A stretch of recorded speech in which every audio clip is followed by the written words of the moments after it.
जय श्री कृष्णा। आप सभी सनातन प्रेमियों को सादर नमन एवं वंदन।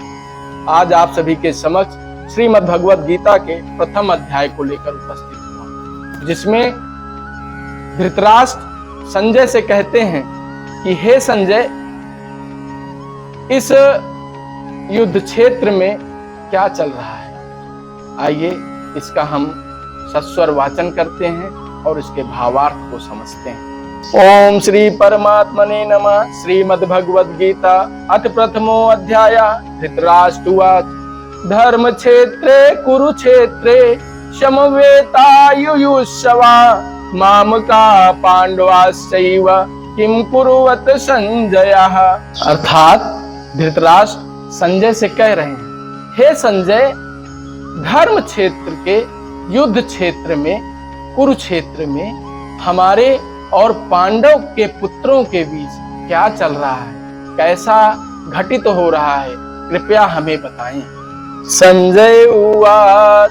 संजय कहते हैं, दृष्ट्वा तु पांडवानीकं व्यूढ़ं दुर्योधनस्तदा आचार्यम् उपसंगम्य राजा वचनं ब्रवीत्। अर्थात उस समय राजा दुर्योधन ने व्यूह रचना युक्त पांडवों की सेना को देख करके आचार्य द्रोण के पास जाकर बोले, पश्यतां पांडुपुत्राणाम आचार्यं महती चमूं व्यूढ़ां द्रुपद पुत्रेण तौ शिष्येण धीमता। अर्थात हे आचार्य, आपके बुद्धिमान शिष्य द्रुपद पुत्र धृष्टद्युम्न द्वारा व्यूह रचना खड़ी की हुई है। पांडुपुत्रों की इस बड़ी भारी सेना को देखिए आप। अर्थात इसमें धृतराष्ट्र कटाक्ष कर रहा है आचार्य द्रोण के ऊपर कि आप ही का वह शिष्य है जो आज पांडव सेना में व्यूह रचना कर रहा है।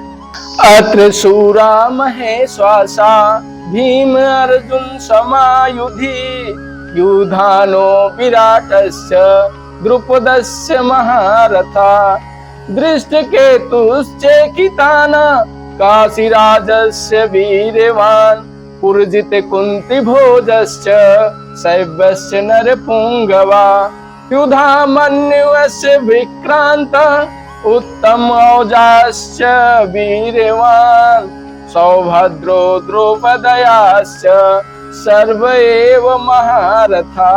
अर्थात दुर्योधन कहता है, हे गुरुजी, इस सेना में बड़े बड़े धनुष वाले तथा युद्ध में भीम अर्जुन के समान शूरवीर सात्यकी और विराट तथा महारथी राजा द्रुपद, दृष्टकेतु और चेकितान तथा बलवान काशीराज, पुरजित, कुंतीभोज और मनुष्यों में श्रेष्ठ शैव्य पराक्रमी युधामन्यु तथा बलवान उत्तम औजा सुभद्रा पुत्र मन्यु एवं द्रौपदी के पांचों पुत्र एक साथ ये सभी महारथी उपस्थित हैं।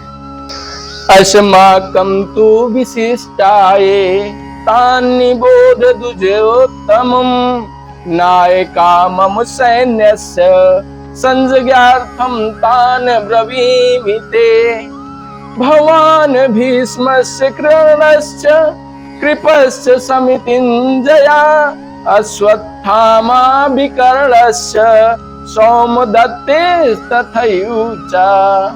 अर्थात दुर्योधन कहता है, हे ब्राह्मण श्रेष्ठ, अपने पक्ष में जो जो प्रधान हैं उनको भी आप जानिए और उनको भी आप पहचानिए। समझिए, आपकी जानकारी के लिए बता रहा हूं कि हमारे सेना में जो जो मुख्य सेनापति हैं उनके बारे में। आप स्वयं द्रोणाचार्य जी और पितामह भीष्म, कर्ण और संग्राम विजयी कृपाचार्य तथा वैसे ही अश्वत्थामा, विकर्ण और सोमदत्त का पुत्र भूरिश्रवा है। अन्ये च बहवः शूरा मदर्थे त्यक्त जीविता नाना शस्त्र प्रहारणा सर्वे युद्ध विशारदा अपर्याप्तं तदस्माकं बलं भीष्माभिरक्षितं पर्याप्तम त्विदम एतेषां बलम भीमाभिरक्षितम।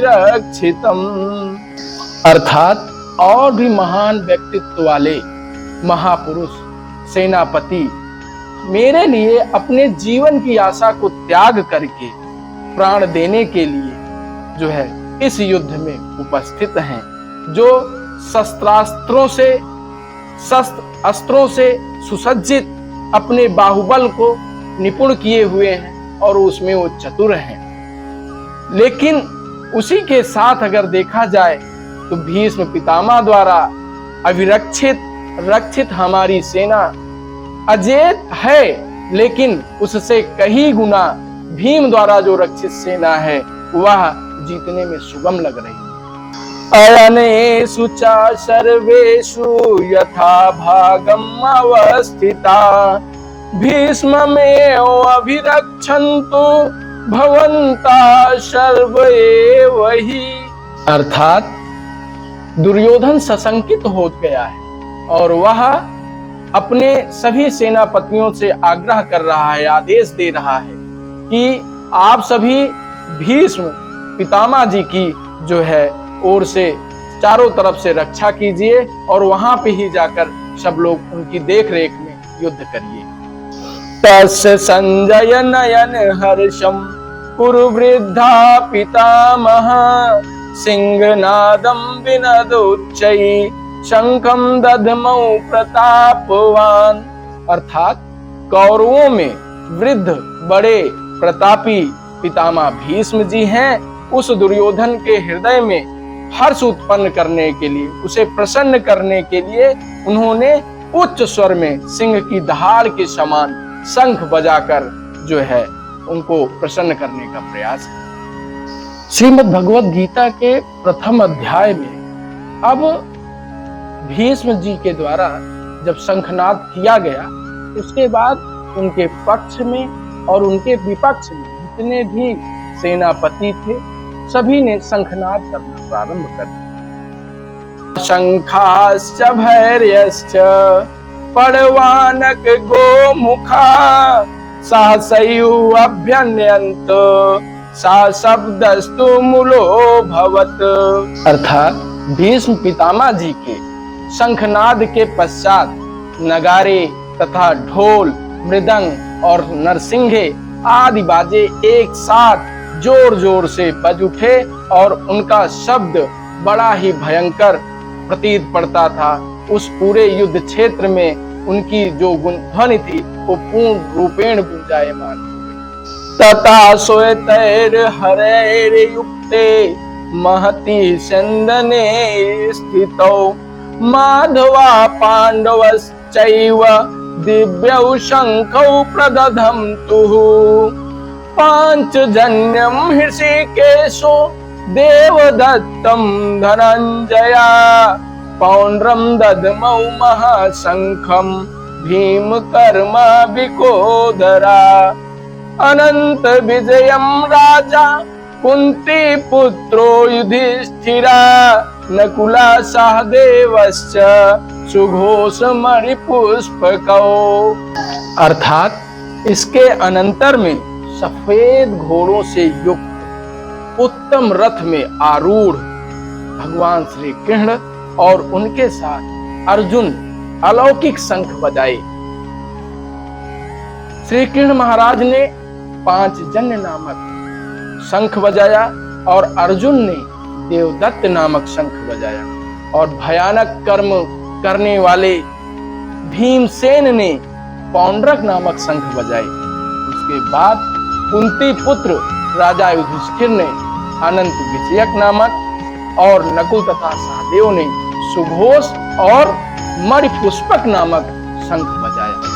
काश्यश्चा परमेश्वासा शिखंडी चा महारथा धृष्टद्युम्नो विराटश्च सात्यकिश्च अपराजिता द्रुपदो द्रौपदयाश्च सर्वसा पृथ्वीपते सौभद्रस्य महाबाहु शंखदंदमु पृथक पृथक।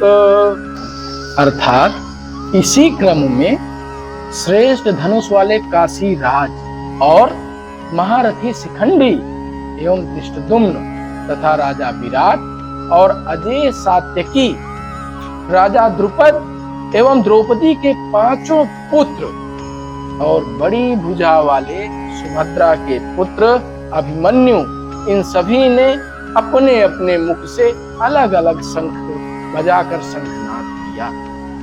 साघोषोर्धातिराष्ट्राणां हृदयानि व्यादारयत् नभश्चा पृथिवीं चाएव तुमुलो व्यानुनादयन्।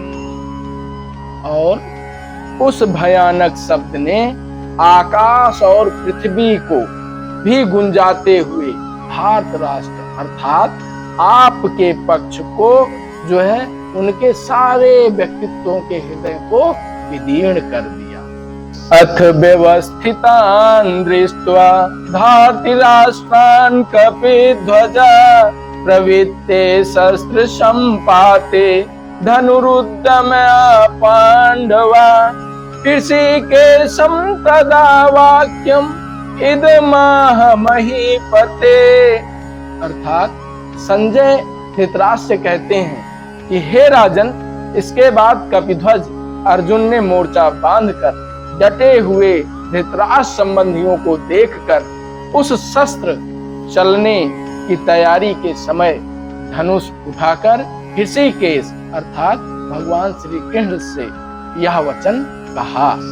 अर्जुन उवाच, अर्जुन कहते हैं सेनयोरुभयोर मध्ये रथम स्थाप्य मेच्युत। अर्थात हे अच्युत, हे केशव, मेरे रथ को दोनों सेनाओं के मध्य में खड़ा कर दीजिए। यावदेतान निरीक्षे अहम योद्धुकामान अवस्थिताम कैर्मया सायोद्धव्यम् अस्मिन् रणसमुद्र में योत्स्यमानान् वेक्षे अहम् या एते अत्र समागता धार्तराष्ट्रस्य दुर्बुद्धेर्युद्धे प्रियचिकीर्षवः। अर्थात अर्जुन भगवान श्री कृष्ण से कहता है, हे केशव, आप मेरे रथ को यहीं पर रोक दीजिए, क्योंकि मैं इस युद्ध क्षेत्र में डटे हुए युद्ध के अभिलाषी इन विपक्षी योद्धाओं को भली प्रकार देख लूं कि इस युद्ध रूप व्यापार में कि मुझे किन किन लोगों से युद्ध करना है। और दुर्बुद्धि दुर्योधन युद्ध में हित चाहने वाले जो ये राजा लोग इन सेना में आए हैं, इन युद्ध करने वालों को मैं देखूंगा और समझना चाहूंगा। संजय उवाच एव मुक्तो ऋषिकेशो गुडाकेशेन भारत सेनयोरुभयोर मध्ये स्थापयित्वा रथोत्तमम् भीष्म द्रोण प्रमुक्ता सर्वेषां च महीक्षिताम् उवाच पार्थ पश्यैतान् समवेतान् कुरु नीतिः।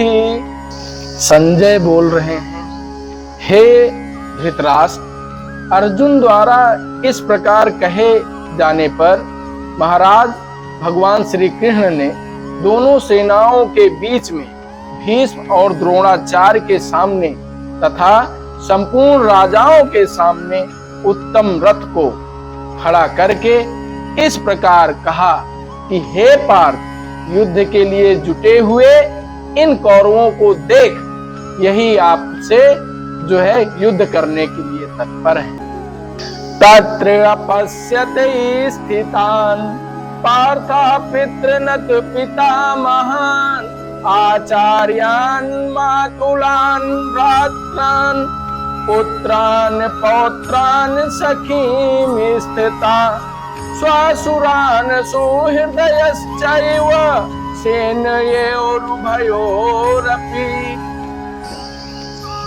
अर्जुन भगवान श्री कृष्ण से यह कहकर देख रहा है कि उन दोनों सेनाओं में स्थित ताऊ, चाचा को, दादा, परदादा, गुरुओं को, मामाओं को, भाइयों को और पुत्रों को, पौत्रों को तथा मित्रों को, ससुरों को और अपने सगे संबंधियों को देखा और देखकर जो है मन में उसने विचार रखता है। तान समीक्ष कौन्तेयः सर्वान् बन्धून् अवस्थितान् कृपया पर्याविष्टो विषीदन्निदम् अब्रवीत्। अर्थात अर्जुन संपूर्ण बंधु बांधवों को देखकर वे कुंती पुत्र अर्जुन अत्यंत करुणा से युक्त होकर शोक करते हुए यह वचन बोले।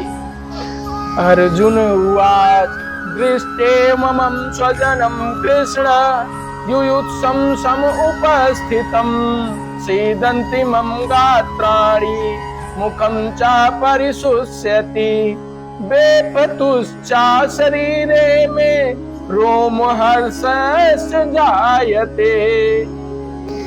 अर्जुन बोले, हे केशव, युद्ध क्षेत्र में डटे हुए युद्ध के अभिलाषी इस स्वजन समुदाय को देखकर मेरे अंग शिथिल हुए जा रहे और मेरा मुख सूखा जा रहा है और मेरे शरीर में कंपन एवं जो हमारे रोम हैं वो कंपित हो रहे हैं। इसलिए मैं इन सब को देखकर मेरे मन में बड़ी पीड़ा उठ रही। पांडीवं संस्रते हस्तात् त्यक्त्वा एव परिदह्यते न च शक्नोमि अवस्थातुं भ्रमतीव च मे मना। अर्थात अर्जुन के हाथ से गांडीव गिर जा रहा है और त्वचा भी सूख रही है। मेरा मन, अर्जुन कहता है कि मेरा मन भ्रमित सा हो रहा है, इसलिए मैं करने में असमर्थ हूँ। निमित्तानि च पश्यामि विपरीतानि केशव न च श्रेयो अनुपश्यामि हत्वा स्वजनं हववे। अर्थात अर्जुन केशव से कहता है, हे केशव, मैं लक्षणों को भी विपरीत ही देख रहा हूं तथा युद्ध में स्वजन समुदाय को मारकर कल्याण भी नहीं देखता, इसलिए मैं बड़ा ही दुखी हूं। न कांक्षे विजयम कृष्ण न च राज्यम सुखानि च किम नो राज्येन गोविंद किम भोगैर्जीवितेन वा। हे केशव, मैं न तो विजय चाहता हूं और न राज्य का सुख ही चाहता हूं। हे गोविंद, हमें ऐसे राज्य से क्या प्रयोजन है अथवा ऐसे भोगों से और जीवन से क्या लाभ है। क्या करूंगा मैं इन चीजों को प्राप्त कर, जब अपने स्वजन को ही मारकर जो है सुख और ऐश्वर्य की अनुभूति करना चाहूंगा। एसाम अर्थे कांक्षितम नो राज्यम भोगा सुखानि च ताई में अवस्थिता युद्धे प्राणांस त्यक्त्वा धनानि च। हे केशव, हमें जिनके लिए राज, भोग और सुखादि अभीष्ट हैं, वही सब धन और जीवन की आशा को त्याग कर युद्ध में खड़े हैं। मैं किसकी तरफ, किसके लिए जाऊं? किस ऐश्वर्य, किस बल, किस शक्ति, किस धन के लिए मैं युद्ध लड़ूं? आप ही बताएं। आचार्या पितरा पुत्रास् तथैव पितामहा मातुलाः श्वशुरा पौत्राः श्याला संबंधिन अस्तथा। अर्थात इस युद्ध में हमारे ही गुरुजन, ताऊ, चाचे, लड़के और उसी प्रकार दादा, मामा, ससुर, पौत्र, साला और भी अन्य संबंधी लोग हैं जो युद्ध करना चाह रहे हैं। एतान नाहन्तुम इच्छामि घ्नतो अपि मधुसूदन अपि त्रैलोक्य राज्यस्य हेतो किम नु मही कृते। हे मधुसूदन, हे केशव, मुझे मारने पर भी अथवा तीनों लोकों के राज्य के लिए भी मैं इन सबको मारना नहीं चाहता। फिर पृथ्वी के लिए तो क्या ही कहना है, क्या ही कहना है। निहत्य धात राष्ट्रान्न का प्रीति स्यात् जनार्दन पापम एव आश्रयेद अस्मान हत्वैत आततायिना। हे जनार्दन, हे केशव, हमें धृतराष्ट्र के पुत्रों को मारकर कैसी प्रसन्नता हो। इन आतताइयों को मारकर तो हमें पाप ही लगेगा और कुछ भी जो है सुखानुभूति नहीं प्राप्त हो सकती है। तस्मान्नारः वयं हन्तुं धार्तराष्ट्रान् स्वबान्धवान् स्वजनं हि कथं हत्वा सुखिनः स्याम माधवा। अर्थात हे माधव, अपने ही बांधव धृतराष्ट्र के पुत्रों को मारने के लिए हम योग्य नहीं हैं, क्योंकि अपने ही कुटुंब को मारकर हम कैसे सुखी हो सकते हैं या हम कैसे सुखी होंगे। यद्येते न पश्यन्ति लोभोपहत चेतसा कुलक्षय कृतं दोषं मित्र द्रोहे चापातकं कथं न ज्ञेयम् अस्माभिः पापादिस्मान् निवर्तितुं कुलक्षय कृतं दोषं प्रपश्यद्भिर्जनार्दन। अर्जुन भगवान श्री कृष्ण जी से कहते हैं, यद्यपि लोभ से भ्रष्टचित हुए ये लोग कुल के नाशक हैं और दोष उत्पन्न करने वाले हैं, मित्रों में विरोध करने वाले हैं, पाप को नहीं देखते, तो भी हे जनार्दन, कुल के नाश से उत्पन्न दोष को जानने वाले हम लोगों को इस पाप से हटने के लिए क्यों नहीं विचार करना चाहिए। क्यों ना इस बारे में सोचे कि अगर एक व्यक्ति ऐसा हो गया है तो क्या सामने वाला भी ऐसा ही हो जाए। कुलक्षय प्रणश्यन्ति कुल धर्मा सनातन धर्मे नष्टे कुलम कृतसन् अधर्मो अभिभवत्युत।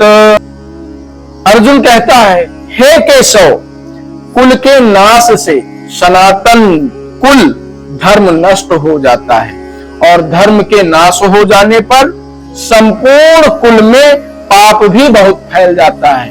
अर्थात कुल का कोई भी व्यक्तित्व हो, अगर वो पापी है तो पूरे कुल पर उसका पाप जो है चढ़ता है और उसका पाप विस्तारित होता है।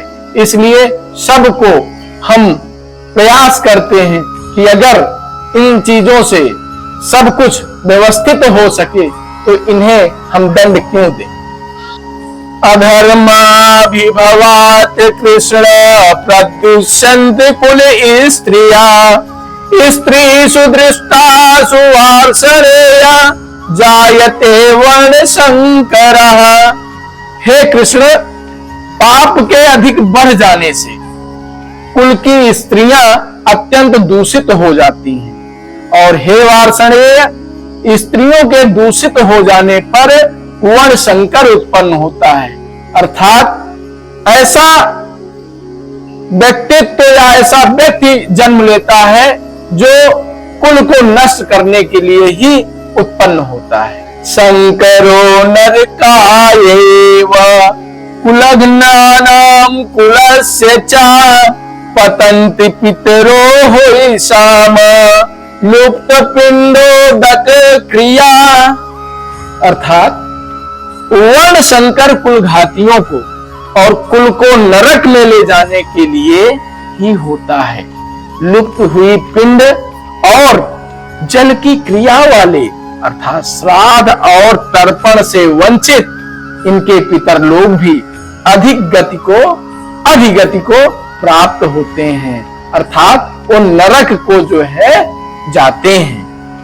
दो सैरे तई कुलग्नानाम वर्ण शंकर कार कई उत्सादंते जाति धर्मा कुल धर्मास्य शाश्वता। इन वर्ण संकर कारक दोषों से कुलघातियों के सनातन कुल धर्म और जाति धर्म नष्ट हो जाते हैं, अर्थात सब कुछ समाप्त हो जाता है। उत्सन्ना कुल धर्माणाम मनुष्याणाम जनार्दन नरके नियतम वासो भवती अनुसूश्रम। हे जनार्दन, जिनका कुल धर्म नष्ट हो गया है, ऐसे मनुष्यों का अनिश्चित काल तक नरक में वास होता है, ऐसा हम सुनते आए हैं। अर्थात हे प्रभु, हे केशव, हमने ऐसा सुना है कि इस प्रकार के व्यक्तियों का सब कुछ सर्वस्व नष्ट हो जाता है। अहो बत महत पापम कर्तुम व्यवसिता वयम यद् राज्य सुख लोभेन हंतुम स्वजनम उद्यता। हे केशव, हा शोक, हम लोग बुद्धिमान होकर भी महान पाप करने को तत्पर हैं, जो राज्य और सुख के लोभ से स्वजनों को मारने के लिए उद्यत हो गए हैं। अर्थात हम लोग स्वयं में महापापी हैं, जो ऐसा पाप करने के लिए उद्यत हुए हैं। यदि माम प्रतीकारम शस्त्रम शस्त्र पाणयः धाति राष्ट्रारणे हन्योस तन्मे क्षेम तरम भवेत्। अर्थात यदि मुझ शस्त्र रहित एवं सामना न करने वाले को शस्त्र हाथ में लिए हुए धृतराष्ट्र के पुत्र रण में मार डालें, तो यह मारना भी मेरे लिए अधिक कल्याणकारक होगा। अर्थात मैं निःशब्द हो चुका हूं, निःशस्त्र हो चुका हूं, क्योंकि ऐसी जो परिस्थिति हमारे सामने उत्पन्न हुई है, उससे हमें केवल शोक और दुख की ही अनुभूति हो रही है।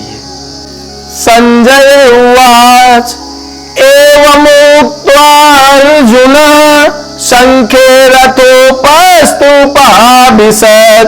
विसृज्य सासरं चापम शोक संवेग्न मानुषाः।